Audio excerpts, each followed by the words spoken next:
Recording is pending. We will begin when the recording starts. The recording has started. Good. Excellent, excellent, excellent.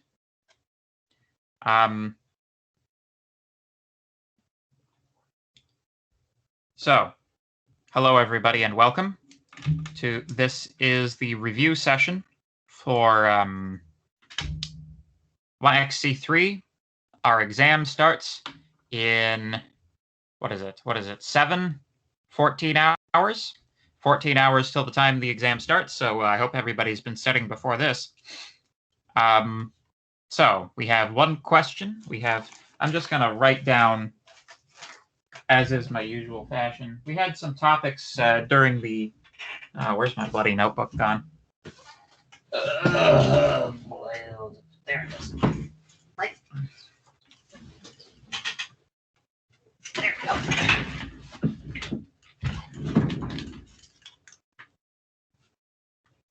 we go.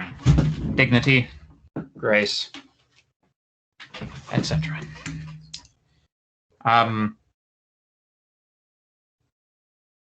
Yes. So let's just go over what the things that we wanted to cover were from the lecture that I couldn't quite get to. We had on that list already dynamic memory allocation, makefiles, and documentation, structures, and now, pointers again. Okay, but if I'm doing that, I'm doing it at the end because I covered it on Tuesday. And the question, the assignment 2 questions. So you're going to have to be more specific than that. I'm not going to have time to go through all of the assignment 2 questions. So please pick 1 or 2 of them that were of particular difficulty. File IO. Okay. IO, sure. Question 3/4. See, we've got votes for question 3. Yeah, if you're here, then you get a vote. If you're not here, you don't get a vote. So I guess we could also like vote with thumbs up for the various. Let's do that. If anybody sees any topic that's been listed here that they also would like to see, just put a give a thumbs up there, and that'll give me a rough tally of how interested people are in these topics, eh?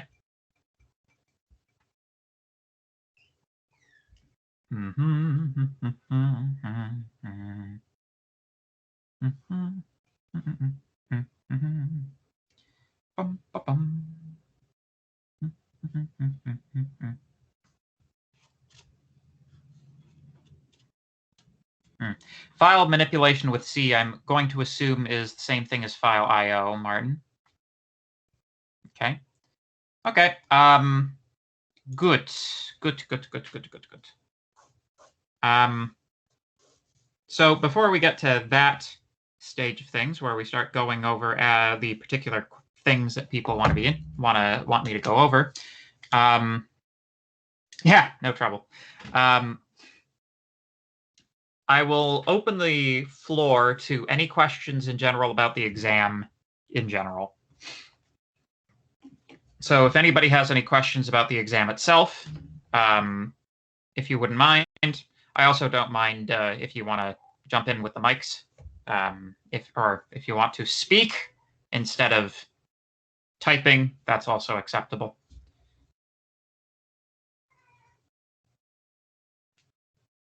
I have a question about the exam. Sure.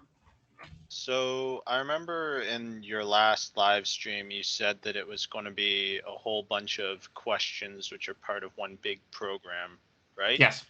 But I'm wondering, if we do good on some of the sections of the program, but not good on other sections, will we be marked on the overall performance of the program, or just the separate sections? Just the separate sections. Oh, okay. Thanks. Yeah. It's it turned out since Tuesday, because I've fleshed the thing out quite a bit since Tuesday. You know, as one would need to if one were going to set the exam for Saturday. It turned out that the program itself was quite ambitious relative to what I originally thought it was. So it ends up looking more like a reasonably sized program that I've punched a few holes in, and you're going to fill in those holes, and the exam paper describes how those holes should be filled in the actual program. So yeah, So like correcting errors or putting in new stuff? No, more like fill in the body of a function type questions. Oh, okay. Yeah. Okay, thanks. You're welcome. I have a couple of other questions. How many questions are there going to be? Well, I don't normally speak to that sort of thing, but 9, but that's including subparts. 6 if you're not including subparts. So there are 6 questions, but there are like 9 how do you want to phrase things that are worth marks, I suppose. Question 6, you say? Okay. How much time do you think you should set aside for the exam? I have set aside in my brain that the exam should be reasonable to complete the exam in 2 hours. That being said, for those of you who didn't do 1MD3 with me, you might not be quite familiar with the manner in which I run an exam in an online course, but you will have a 24-hour window in which you can write the exam. The exam will be released at 9 a.m. sharp tomorrow morning, and your submission must be made before 9 a.m. on the following day. I do this so that people who are living in different time zones aren't substantially disadvantaged by the fact that the exam, if I set an exam for 2 o'clock in the afternoon relative to my time zone, for some poor guy in China, that's like 1 o'clock in the morning or 3 o'clock in the morning. So that's, so you have a 24-hour period to write the exam in. I find normally when I give people that amount of time to work on an exam, they will usually use a fair chunk of that time, regardless as to whether the exam is actually worth that amount of time, if that makes sense. Like there's a tendency to, sort of pour over the submission to an extent that's not possible on a exam with a more strict time limit. And I tend to think people don't work as quickly when there's not as short a time limit, but so it goes. You'll have 24 hours to write the exam.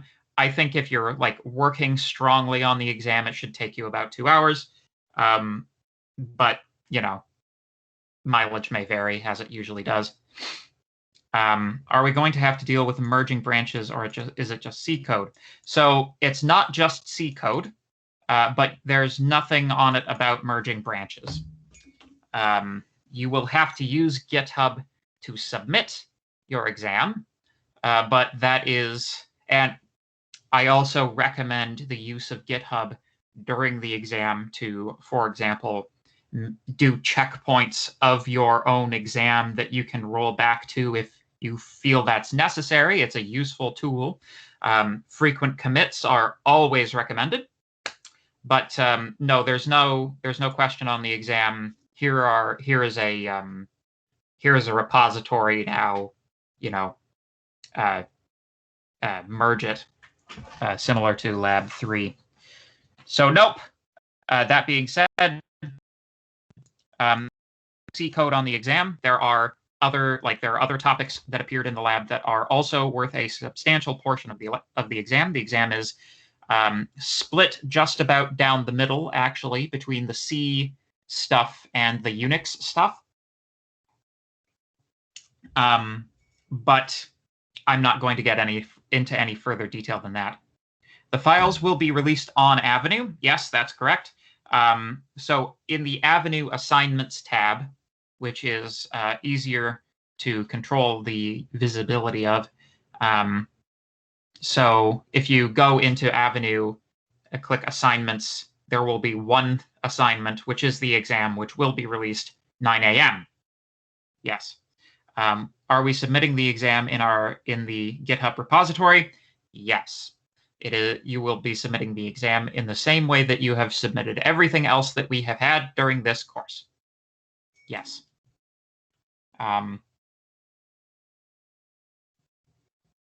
So, yes, that's. I have a question, or somebody just got their mic on. I have a question. Like, Okay. some labs we did like subdirectory into the CS1xC3 repo. So are we going to do the same thing, or is it just directly into the CS1xC3? It's you'll be decompressing an archive this time. Oh, okay. Which is the easier procedure, in my opinion, at least. Are we going to be using Doxyfile or workflows? Well, those are both possible things that could be on the exam, but I'm not going to confirm or deny whether those are on the exam specifically for obvious reasons. Will you need the Pascal server? It depends. If you've managed to use your own way of doing Bash in the course thus far, that will suffice for the exam as well. You only need the Pascal server if you have no other way of accessing a Bash prompt. You will need a Bash prompt in order to complete the exam. You'll need a Linux-like environment, as you might expect.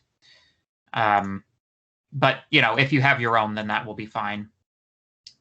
Do you know if we will get our back assignment 2 grades before the exam opens up? No, you will not, unfortunately. I'm terribly sorry about that. It would have been really good to get the assignment 2 grades in before the exam, but as well as the remaining outstanding labs. However, it's just particularly with particularly with the stuff that was due on Tuesday, a substantial number of people submitted MSAFs for these assessments that brought the due date to technically speaking 10:30 this morning, which basically we've only had them fully submitted since 10:30 this morning, and as I understand it from the TAs, there are a few people who thought that it was a little bit longer than that, which is, I suppose fine at this point, but don't let me catch you doing it again. So we haven't had we would need to snap our fingers and have the grades, which is of course not exactly how things work. Can you tell me how many questions will be on the test? I already answered that question. I will not answer a question twice during this. If you want to know that, watch the video back once I put it on YouTube. So, can you get the answers for assignment 2 posted later if everyone has submitted? Not answers. You will get feedback in the same form as you got feedback for assignment 1. So let's get into our topics, I think, if there are no more questions related to other stuff. Oh, geez. Nope. Come on. There we go. All right. Show conversation. There we go. Aha. So, what is the structure of the exam? That is entirely too general a question. It is a sheet that has questions on it. You have to perform coding tasks related to the course material in order to and then submit them in order to pass the exam. That is the structure of the exam. So just let me check to see what was the most popular topic back here. Doop-a-doop-a-doop. Most popular topics were this and that. So that's a lot of topics. So makefiles, documentation, and file I/O, and questions 3 and 4 on assignment 2. Okay. So, cool. Might as well start with makefiles. Cool. How many people do we have here? Fair number of people, eh? We'll see how much we have time for. I mean, like, hypothetically, okay. Workflows and recursion. All right. I have written those down, but I'm not sure if we'll get to them because, you know, there's only so much time. Let's start with makefiles. We'll move into documentation, do file I/O, and then talk about the assignment, and that'll get us started off. Okay. So let me just load up. Let me screen share with you guys. Let me just close off a few things first. Okay. Nobody needs to see my thesis that I'm working on. Good. Stopped your video when you're screen sharing. Good, but we're still recording. Good. All right. So you can all see this, yeah? Everybody can see my screen? No. Oh? No. I was pretty sure I clicked the right button.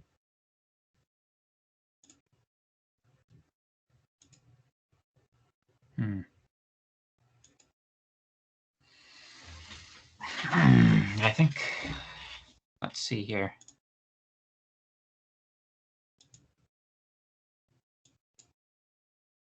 You're not getting anything, eh?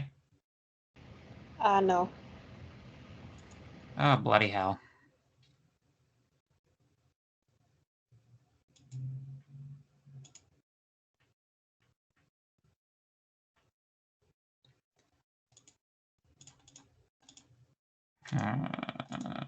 Yeah, it's just not like I open the share tray, I click screen share with desktop/window, and I get nothing. I'm thinking I might have to start an emergency live stream.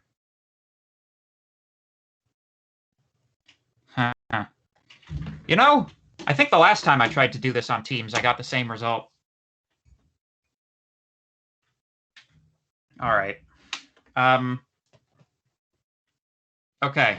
I'll tell you what I'm going to do, folks. I'm going to open up a, I'm going to start up a live stream on YouTube. I will post the link to the chat here so that everybody can join me there, because for some reason or another, screen share just is not working for me. And I don't know what the problem is. Probably my non-standard operating system.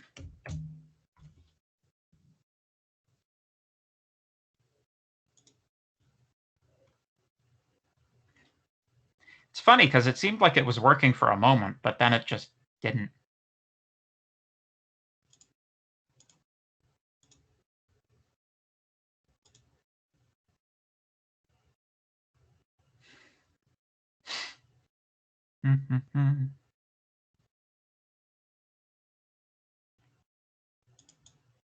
I suppose I could solicit general comments about how the course has been going so far.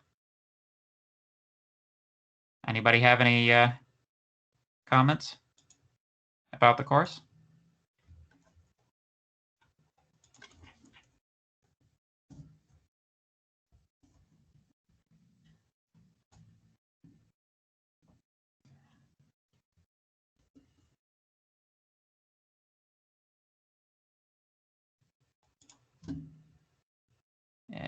Education. There we go. Not made for kids. Although there's nothing in it that is not kid appropriate, it's just not made for kids.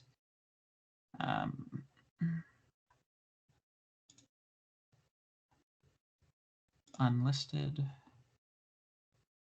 Yep.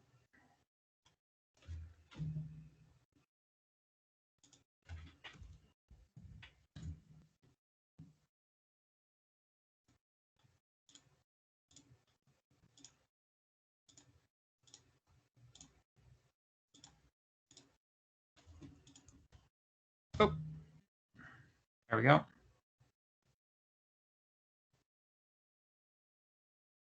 Educational, that's the idea. Yeah, content delivery, good, okay. 3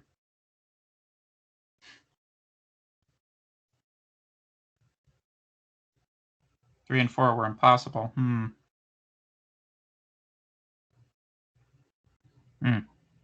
Yeah, it's kind of the idea with this course is that it's a useful one.